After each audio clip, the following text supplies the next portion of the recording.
So nagmerienda lang tayo dito sa Costco and at the same time naggrocery na rin. And may gusto sana akong i-share sa inyo. Kasi kahapon, galing kami sa isang birthday yan dito sa Abbotsford lang din. Then may mga subscriber kasi tayo dito sa Abbotsford, mga Pilipino na nag-i-invite sa atin madalas. But yung mga kalimitan na tinatanggihan ko, pasensya na, no offense po. Marami po kasing nag-i-invite sa akin na mga group of Filipino people na madalas is ang invitation po nila is grupo na mag-iinuman, inuman lang talaga ganon. Eh galing na po ako dyan, alam nyo naman po yan na yung unang work ko dito sa Canada is weekly inuman. And at the end of the day, ang nangyayari, sila magkakaaway. So tirahan, pag magkakaharap naman, magkakaayos, pag nasa trabaho, gulangan, magkakaaway pag nakatalikod, pag magkakaharap sa inuman, banding-banding. So tapos na po ako dyan. Kumbaga iba na po kasi yung pananaw ko ngayon. So may mga namimit po ako ditong kababayan natin, kagaya na lang last year sa Christmas party, na binabati po nila ako, "Hi Perd, subscriber mo kami." Then nitong mga nakaraang actually last month pa to, nag-message sa akin si Ma'am Kay Alquiros. Shout out po Ma'am Kay and kay Kuya Rodolfo Alquiros. Parang nagkaroon ako ng instant kuya eh. So ini-invite nila ako na umattend daw ako sa birthday party ng kanyang husband kasi nga gagawin daw niya akong surprise. Kasi lagi nga daw siyang nanonood ng mga vlog ko at talagang nakasubaybay daw siya. So tayo naman, sino ba tayo para tumanggi? Dahil nakita ko naman at na-meet ko na sila last year dito sa Abbotsford. So pumunta tayo, nakipagpalit ako ng schedule para makapunta doon sa birthday party. And then yun nga, pagpunta ko doon kahapon, napaka-overwhelming nung pagtanggap nila. Talagang wala akong masabi, napakabait ng pamilya. Alam nyo po yung pagpunta ko pa lang doon sa loob ng bahay nila, as in wala akong masabi. Speechless ako kasi sa kabila nung successful nung buong family, nananatili pa rin silang humble. Citizen na po sila dito, matatagal na dito sa Canada. And yung mga narating nila po dito ay hindi na biro. Pero alam nyo po yun, parang feeling ko na dito ako, na dito sila. Pero yung pagtingin nila at pagtanggap sa akin is parang, alam nyo yung parehas lang tayo. Walang matagal, walang luma. Kaya madalas nakakabasa ako dito sa mga comments natin na nakikita ko nga nakalagay dyan.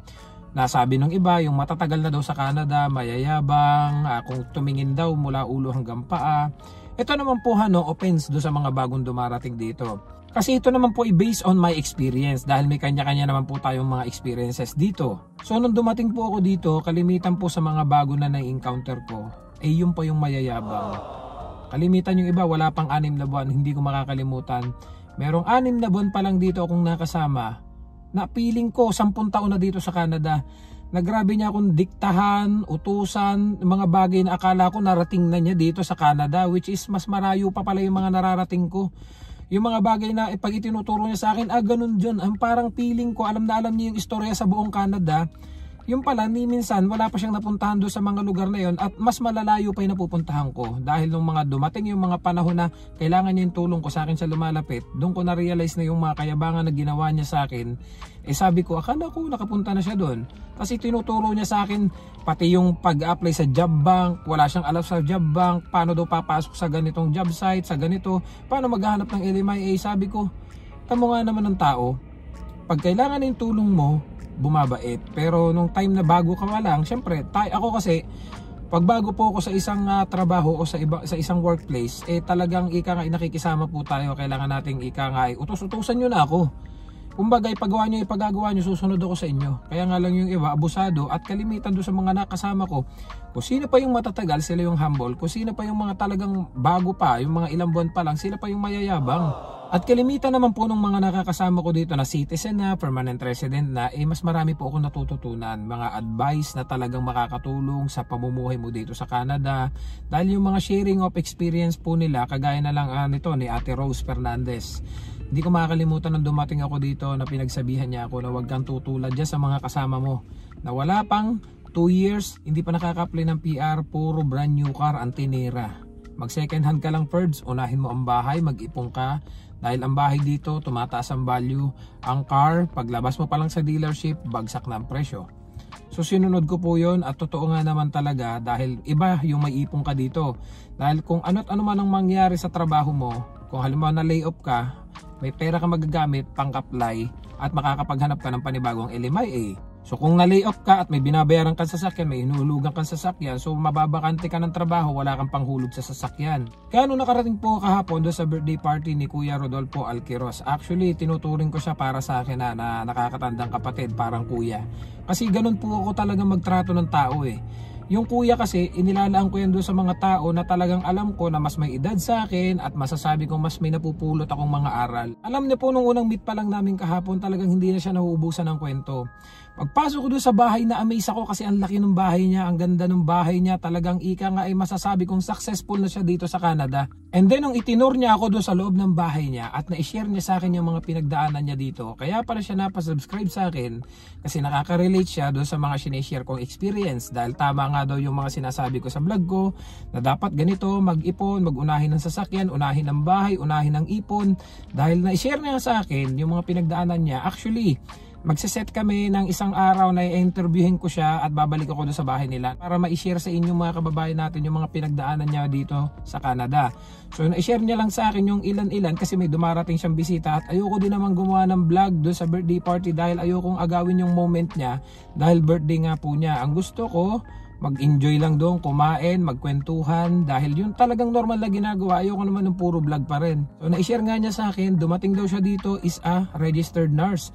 Pero hindi niya nagamit yung kanyang pagiging registered nurse sa Pilipinas. Hindi siya naging RPN dito, hindi siya naging LPN. Even care aid ay hindi din siya nagkaige. So pagiging nurse, naging ano siya, sa farm worker ng mga pipino. So yung hirap na pinagdaanan niya, umiiyak nga daw siya, naglalakad siya sa kapal ng snow, madaling araw nag-aabang siya ng bus, $8 per hour pa lang yung sinasahod niya, and then parang feeling niya hindi para sa kanya ang Canada. So sabi niya, uuwi na lang daw siya. So nung nakaipon-ipon ng konti, umuwi siya ng Pilipinas, and then yun nga, habang nag-stay siya sa Pilipinas, parang na-realize niya parang hindi pa rin worth it yung mamuhay sa Pilipinas kasi that time nga daw yung isang buwan na sinasahod ng isang nurse sa Pilipinas is 10,000 pesos a month, which is kulang na kulang sa dami ng bayarin. So to make the story short, parang napaisip siya. So bumalik uli siya ng Canada at sabi niya, this time pipilitin ko lang may ayos yung buhay ko. So ang ginawa niya, nagtiyaga uli muna siya sa farm hanggang sa unti-unti na niyang nakuha yung pangarap niya at ngayon naging registered nurse na po siya. So mahabang istorya to kaya babalikan ko talaga si Sir para ma-interview. Then ngayon nakita ko talaga yung success niya, talagang masasabi ko na parang iba tong taong to sa kabila ng success na nakuha niya sa buhay. Eh parang walang nagbago, napakabait ni Sir. Sabi ko nga sa kanya, pwede ba kitang tawagin kuya kasi talagang ang dami ko natutunan sa kanya. So sa mga ganong klaseng tao po ako talaga bumabarkada. Sa totoo lang po, hindi po ako supladong tao. Kahit sino pong nakakasalubong ko dito, yung mga taga dito sa Abbotsford, even hanggang Vancouver, Surrey, may mga bumabati po sa atin dyan. Sir, followers mo ako, Sir Purge, kumusta? Nagkita din tayo, ganan, hindi po ako supladong tao. Pero yung mga nag-i-invite po kasi sa akin, na ilang subscribers natin, napupunta ako sa kanila, puro Pilipino daw sila, inuman. Pasensya na po, kasi unang-una nagdadrive po tayo. Bawal na bawal po sa Canada yung magdadrive ka, uuwi ka ng nakainom. Pangalawa, ayoko po nung lasing ako, maghapon akong tulog, wala na po akong magagawa, walang progress. Ang gusto ko po kasi talaga yung kwentuhan lang, kainan, sharing of experience, yung mga bagay na makakatulong sa isa't isa na mapaangat natin, mapaunlad natin yung sarili natin. Ano yung plan mo in the future here in Canada? Ano yung mga pinagdaanan mo na makakatulong sa ating mga kababayan? Kagaya na lang po ng pagpunta ko doon sa birthday party na yun. Actually, hindi lang po ako doon sa pagkain na busog po ako sa lahat ng pangaral, payo ng mga iba't ibang mga kababayan natin na nado na. Lahat po halos nang namit ko doon, mga citizen na, permanent resident na dito at ang dami ko pong natutunan sa kanila. Shoutout nga po kay Kuya Chris, Baltasar, kay Kuya Francis, lahat po sila. Napakarami ko pong natutunan sa kanila, kay Kuya Mandy, iba't ibang tao po yung mga namit ko, puro citizen na. And yung mga na-share nila sa akin talaga ay hindi matatawaran na karanasan. Kaya nagpapasalamat po ako kay Ma'am Kay dahil unang-una, dahil sa pag-invite niya sa akin yun, pagpunta ko doon sa birthday party yun, parang nagising-gising ako. Parang yung pananaw ko na naman dito sa Canada is nag-iba, nagbago na naman. Kung dati-rate, ang iniisip ko sa Canada na parang gusto ko na lang umuwi pagka after 5 years, 10 years, kung if ever makuha ko yung PR, parang gusto ko pa rin yung retirement ay sa Pilipinas. Alam niyo pong nadagdagan yung kaalaman ko at the same time yung nagbago yung pananaw ko. Dahil sabi ko nga, kung mahirap yung pinagdaanan ko, Ano pa yung mga na-share ni Kuya Rodolfo sa akin na experience niya noong time na nagsisimula siya dito sa Canada. At alam niyo po ba na habang nag-share sa akin ng mga experience niya, yung mga hirap na pinagdaanan niya dito, biglang napahiya ako sa sarili ko. Nasabi ko may times na umiiyak ako, may time na parang nahihirapan ako, gusto ko na sumuko, umuwi na ako. Sabi ko, pero what more yung pinagdaanan niya kumpara sa pinagdaanan ko na walang-wala pa sa hirap ng pinagdaanan niya. Kung sabi ko parang gusto ko nang sumuko, lalo na yung pinagdaanan niya. Kaya sabi ko, wala pa pala yung hirap na pinagdaanan ko sa mga pinagdaanan ng mga nauna ditong nag-Canada. At bigla kong nasabi sa sarili ko na kung kinaya niya, bakit hindi ko kakayanin yon? Kung ano yung meron siya ngayon, posibleng mangyari din sa akin yon. Pero kailangan lang talaga is determinado kang makuha yung lahat ng bagay na yon. At kailangan talaga may sapat kang ipon at unahin yung mga dapat unahin at wag unahin ng puro luho. Dahil alam niyo po ba, lahat ng mga yon na na-share nila sa akin, na nagsisimula talaga sila lahat dito. Nagsimula din po sila sa mga second hand na car kagaya ng meron po ako ngayon. Na-share din niya sa akin na yung una niya sasakyan $700 Canadian dollar, which is pag bumabiyahe siya natulo at hindi na makita dahil ang kapal na ng snow, wala daw heater. So yun po yung starting car niya, talagang second hand. And kalimitan po nang napansin ko dito sa mga matatagal na dito sa Canada, yung mga citizen na is dumaan po sila sa una bisikleta, sa una segunda manong sasakyan, pero ngayon po syempre afford na po nila. Meron na silang bahay, may maayos na silang pamumuhay, yung mga anak nila may mga trabaho na, and kahit papaano stable na yung trabaho nila. Actually, hindi lang po isang trabaho ni sir, ano po sila, napakarami po nilang pumapasok na pera. Bukod sa may trabaho na sila, may income din yung bahay nilang kinuha. Kaya nagkaroon ako ng idea na yung bahay na kinuha nila is hindi lang basta tinitiran, may pumapasok ding income. So talagang may purpose din yung pagkuha ng bahay at hindi lang yung kagaya ng iba na masabi lang na malaki yung bahay, pamplex, pero ang totoo hirap sila pagbabayad. Kaya sa dami po ng mga nakakausap ko dito ng mga citizen na talagang nakakakuha ko sa kanila ng idea na sabi ko nga sila nga nagtiyaga ng second hand car. And then yung mga kalimitang mga dumarating po ngayon na bago, wala pang 2 years naka brand new car na. And hindi pa nakaka-apply ng permanent resident, temporary pa rin hanggang ngayon, wala pa nasisimulan, wala pang self-pip, pero naka brand new car na. So wala po tayong pakialam doon dahil diskarte po nila yon. Kaya nga lang makikita ninyo, kadalasan po sa kanila, yun yung mga dumadaing na nag-i-struggle sila tapos magre-reklamo sila, ang hirap ng buhay dito sa Canada, mataas ng bilihin, wala natitira sa sahod. Pero dahil nga po, hindi nila pinairal yung delayed gratification. Maaga silang nagdiwang, ika nga ay, imbis na nagkaroon sila na savings, na ilagay muna nila sa bagay na nag-appreciate kaysa doon sa mga bagay na nagde-depreciate yung value. Alam niyo po isang bagay na napansin ko dito doon sa mga citizen na nakakausap ko, lagi nilang ina-advise sa akin, unahin ko ang bahay kaysa sasakyan. Dahil yung bahay nga tumataas ang value, at the end of the day, kung gusto mo nang umuwi, mag-retire ka sa Pilipinas, 10 years, 15 years, 20 years, pag binenta mo yung bahay, tutubo ka pa, kikita ka pa. Pero yung pera mo, pag naubos sa sasakyan, wala nang babalik dyan, bababa na ang value niyan. So that's the reason why malimit napapansin nyo, lagi ako nag-iisa. Kasi nga po, pinipili ko na po kasi sinasamahan ko. Gaya nga ng kasabihan natin, kung gusto mong maging barbero, sumama ka sa mga barbero. Kung gusto mong maging adik, sumama ka sa mga adik. Kung gusto mong maging palasimba, sumama ka sa mga nasa simbahan.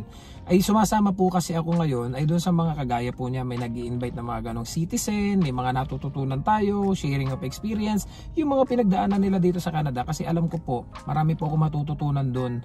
Yung mga pinagdaanan nila, pipiliin ko po doon kung ano yung maganda nilang nagawa at yung pangit para maiwasan na. Ika nga ay learn from others' mistake. Ayoko na po kasing dumating doon sa point na tinatawag na learn from your own mistakes. Kumbaga, bakit ko pa hayaang magkamali ako? Kung nakita ko na sa ibang tao na nagkamali siya, hindi ko na siya gagayahin. Nakita ko nagigipit siya dahil kumuha siya ng napakaraming bayarin, hindi ko nagagayahin yon. Lalo pat alam ko parehas lang yung sinasahod namin. So iiwasan ko na po yon. At isa lang din po napansin ko doon sa mga dumarating dito ang kababayan natin Pilipino, madalas di po ba yun yung mga pinapangarap nyo? Gusto ko pagdating ko doon sa Canada, yung parang ganyan, yung maraming Pilipino sama-sama sa isang bahay, na inuman, ganon. Ang napansin ko lang po sa kanila, ito ay based on my observation lang po. Masaya po sila, syempre inuman, pero kalimitan po dyan, yung mga hindi ko naman po nila lahat, nagbabanding pero pagtalikod nagtitirahan. And at the end of the day, pag nakuha na nila yung pamilya nila, ayun na, doon na sila nagkakawatak-watak. So mahirap pong dumepende doon sa mga mga barkadahan lang. Hindi po yan pang matagalan, ika nga, for the meantime, habang wala pa yung pamilya mo, nag-i-enjoy kayo. Pero yung mga kalimitang nakita ko na dumaan sa ganon, after that, no, nakuha na nila yung pamilya nila, wala na. Talagang focus na sila doon sa pamilya nila. Masarap magkaroon ng kaibigan dito sa Canada, lalo pat wala pa yung iyong pamilya. Pero hanggat maaari, iwasan nyo na may involved na pera. Dahil kalimitan po ng mga kakilala ko dito na matagal na yung pinagsamahan, yung isa, kumuha ng sasakyan, yung isa, nag-iipon, walang kinuhang sasakyan, nagipit yung may kinuha ng sasakyan, tapos yung isang nag-iipon, nangihiraman niya. So doon na nagkakatalo, minsan nahihirapan magbayad, hanggang sa nagkakalimutan na, hanggang sa nagkakasira sila dahil sa pera. Well, yun lang guys, na-share ko lang sa inyo kasi madalas ako nakakabasa ng mga comments na yung matatagal na daw po dito sa Canada mayayabang na porket matatagal na sila, inaapi daw nila yung mga bago. Well, hindi ko po kayo masisisi dahil hindi naman talaga lahat ng matatagal na perfecto na talagang maayos. Meron din naman po talagang mga sablay mag-isip na parang feeling nila porket matagal na sila sa Canada bago ka lang, aangasan ka nila. Pero based naman po sa mga experience na nakukuha ko doon sa mga citizen na dito sa Canada, kalimitan naman po magaganda yung mga payo na nakukuha ko sa kanila. Ginagaid po nila ako para maging maayos yung buhay ko dito sa Canada. So see you guys sa next vlog. Don't forget to subscribe, like, and share this video para kahit paano may idea po kayo sa buhay namin dito sa Canada. See you guys sa next vlog. I love you all. God bless. Bye-bye.